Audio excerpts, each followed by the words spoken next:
Ulug'lar aytadiki, as-sihhatu tajun ala ru'usil asihha la yaroha illa al-marda. Sog'lik sog'lom odamning boshidagi ko'rinmas toj.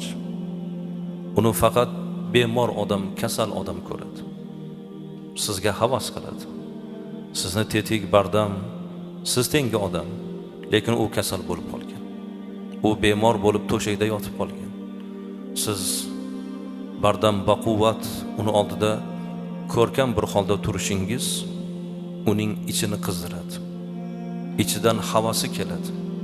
Siz sezmagan boshingizdagi bu tojni u payqaydi. Demak, sog'lik sog' odamning boshidagi ko'rinmas toj. La yaroha illal mardo. Uni faqat kasal odam ko'radi. Shuning uchun mana shu yerda o'tiribsizlar. Hammanglar juda katta boylik egasizlar. Toj kimning boshida bo'ladi? Katta bir boylik egasini boshida toj bo'ladi. Podshohlik egasini boshida toj bo'ladi. Demak, bu dunyoni bir podshohligi, taningizni sog'ligini o'zi bir katta bir podshohlik.